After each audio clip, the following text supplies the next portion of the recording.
Status update, guys. So I'm pretty much done with that one. I left everything original on it, all the wiring, speakers, everything's it also has a Taito sound system. The Taito is pretty much an LG monitor in there. It's very heavy, but I left that one original just because if someone wants to augment that one, they'll do that down the road. This one though is going to be a completely um, brand new build as far as like everything is concerned. It won't have anything of Vuelix inside of it. It'll be just be the shell. I already put the monitor inside. Works beautiful. Put some LEDs. So these Vuelix Ls or AMIs do not come with light ups with LEDs. So I've added an LED strip here and one up there, and then wired it down in sequence here. Now because I put an aftermarket monitor, just a standard computer monitor inside of it. There are two fans on the back here, and those are hooked into the monitor chassis. So what I've done is there is a wire here for the light that goes up here that is not, done by Vuelix, by Taito. So that wire carries a 12 volts, which is for the fans and all that. So I grabbed the 12 volts from there to run for the LEDs, and then I grabbed the 12 volts to run the two fans on the back of this LED. So you can MacGyver it, make it work. And I put everything back now together, closed it all up, so all that's good. Now I'm going to be working on the control panel. Now what I'm going to do is, this one is kind of rusty on the inside, so what I'm going to do is I'm going to take this outside actually. I kind of already started there by process. So I'm going to wet sand all of this crud off of it as best as I can. And then I'm going to throw another layer of primer, a black primer over it like it is, just to clean it up a little nicer, take off all these panels, just so that this thing does not look as dirty. Now this one came in really, really good shape already as is. You can see there that they did not even put the wiring for the LEDs. So I'm going to run that through as well. I'm going to run the LEDs up there that I haven't done yet. And then I'll get to these finally. These will probably need a lot more work. This might need Bondo work, so I'm kind of on the fence if I do Bondo work or do I just sand it out as best I can and throw another coat of primer. Quite honestly, there's not much you can do with this. And then on these, it's very hard to get these monitors off because of the fact that, oh well, they can be off. There's a locking pin here that I can remove to get it all out. So I'll probably just remove the locking pin, remove all this, clean it all out. All the lights work on this one, so I don't have to do any light changes on this one. That one, the monitor and the lights here are bad, so I got to replace those. And this one's in much worse shape, you can see there. Now I'm not going to replace the control panel because I'll let the person that gets it do that. Just replace the control panel. They can play with it even though there's a bulge here. But I'll at least fix the control panel here. Found a lot of these Hong Kong coins.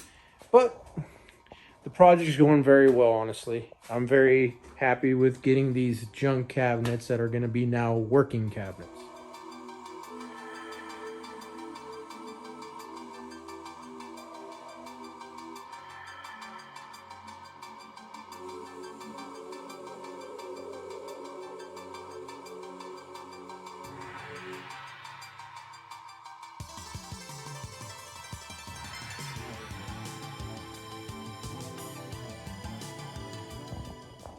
Well, out of all the screws I had there, I figured out a solution. These holders, there's about 8 of them. So you can take off two in the middle, get longer bolts, put some spacers on it, and you'll sandwich the monitor in between. Now this is a particular monitor that I got, and the reason I got it was just because the connector's on the bottom, but I think I can do it with even the LG monitors. I just have to get slightly bigger washers so I can cover and get them in a slight size, but it works. That's the huge monitor that was on the Nor. Unfortunately, on the Nor, the problem is that though that monitor was in really bad shape, it was having ghosting effects, and the layers between the LCD were starting to come apart, so it had to come out. But that bolts onto the back piece, and this is the front piece that just kind of gets bolted here on the sides. So I figured because this is such a light monitor, you can just bolt it directly to the front and it won't be too much weight to damage this big. Now this plastic molding is very thick, so it'll be handled just fine. But found a solution to get one of the Noirs with a better monitor inside, so thumbs up there.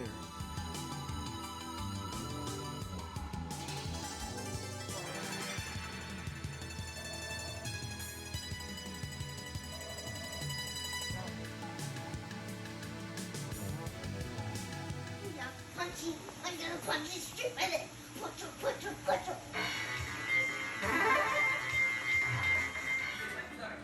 All right, I figured I'd talk about the blanc cabinet. So the blanc cabinet, the lights, the fluorescents here, the fluorescents up there, and there's LEDs in here that light up the side blade here. Those are all powered by the actual PC, the Zenkai Battle PC that goes in there. Though that's what triggers them to turn on. They're connected to the power supply, but they're routed out here to the box to turn on those lights. Also, this volume knob is just there for decoration on the Blanc because it's missing the actual wiring that goes to that potentiometer to the amp. It does not have it. It's gone completely. So the volume control is all done by the PC by software, not hardware. Another weird thing about a Blanc. All right. Now, if you want to put an aftermarket monitor on these things, you have to ground it. Doesn't matter what you put in, you have to. If not, you're going to cause major grounding issues whenever you connect the video source to whenever you connect the HDMI cable to your video source, and then you connect the audio, it causes this really bad hum, like super loud, volume doesn't control it, nothing. I even put my own little volume connector here, potentiometer, to kind of control the volume on my own, and you can't control it. So I'll show you here how I connected my Blanc aftermarket. So it's a gaming monitor here, same as my Chulix, or a little bit better than my Chulix actually. They're my own MacGyvering how I did it. But I ended up tapping into the actual chassis there on the VESA mount. I put a ground wire and just hooked it up somewhere where I could hook up to the chassis of the actual Blanc cabinet. And that fixed my grounding issues. I was wrapping my head on it and I couldn't figure it out.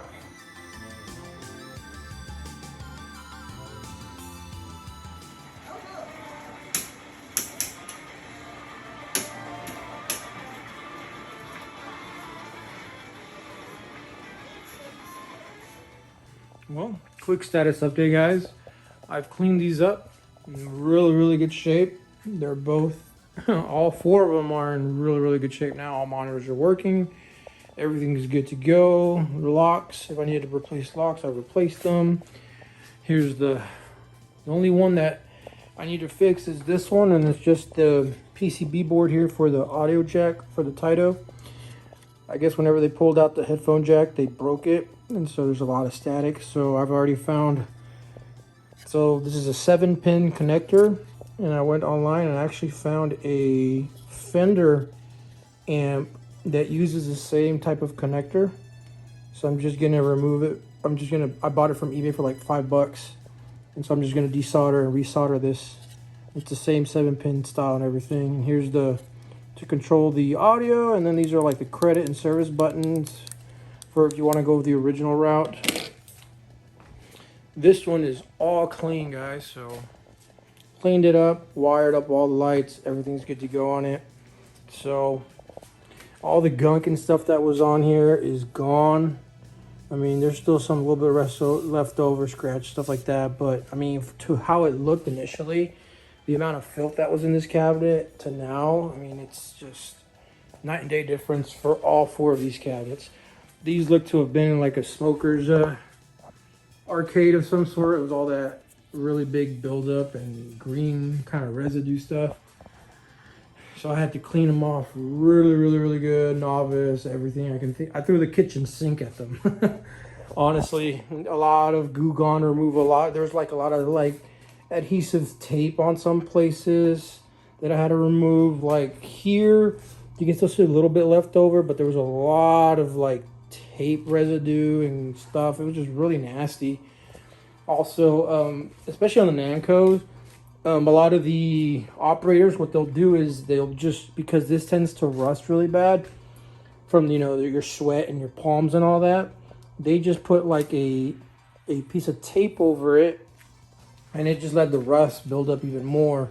So I had to remove all of that tape and stuff off both of them, and then clean them up, sand them out as best I can, and then paint them with a new coat of paint. Now I didn't Bondo them, I just kind of left them as is, so you can see kind of like the pitting in the metal. You can Bondo it and fill it in later on down the road. Fortunately, there is rust on the control panel itself. You can see here where the rust is lifting up the overlay. So these will have to get replaced at some point. But I mean, it doesn't really affect it too much. You can play on them. It's not really that big of a deal. They're still solid enough to be played on. And so I decided to leave them that way for now. And then here's the other one. This one was all chipped and scratched all over here, so I had to sand it out and repaint it too. And then it turned out really nice. It has a monitor, but the only thing left, like I said, is replacing that headphone jack, and I'll have all 4 of them good to go. But I'll show you the end product when I get a chance. I've honestly not really filmed a lot of this restoration, just because I've just been so busy working on 5 cabinets at the same time. So it's just a lot of work. Hey guys, so quick update. I've installed the Pico fighting board on my Blanc cabinet. And so when you buy these new Sanwa joysticks, they come with the metal plate. Well, these Blanc cabinets already have their own way of being mounted off this one bolt. So you remove the 4 bolts for the metal plate, and you screw the plastic directly to the metal here, one on here and one on here. Now, because of the way the metal plate is designed and how everything is put in here, it inverts, well, it turns sideways your setup. So on the, you know, on this harness here for the, not the Brooks, but the Pico fighting board, up is 1, down is 2, 0 is left, right is 3. So what you do is you go into the configuration, you hold start on the Pico fighting board here. You can see there you hold start, and then you open the browser and go to that address, and it brings you up to the configurations here. So what you're gonna do is, I just wrote it down just to just to make it easier. So this is how it's supposed to look, but because it's inverted, then I just switched the numbers around for up, down, left, and right. And so that will make this work properly, because I turned on the game and up, down, left, right were all over the place, so I had to fix that. Once you set that up, you hit save, and now your configuration is set properly for the fight stick, and you're good to go. So if you run into that problem, you can just go into the configuration and set it up right. But I mean, this thing is good to go. I've done another few things here. So where the coin eject is, what I'm doing is, because like I said, the Blanc cabinets, everything is run by the software of the Zenkai Paddle Dragon Ball game.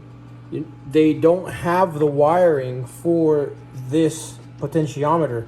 Now what I could do is I can splice it in if I really wanted to later on down the road, but I found a much easier solution, like the one I did with the Diamond Blue here, is I ran another one of these that I bought from Amazon, and it fit perfectly in the hole where the eject button is. So now here I can control the volume. So we're good to go. So there's a lot of things that I've been able to figure out, but this thing is looking really nice now.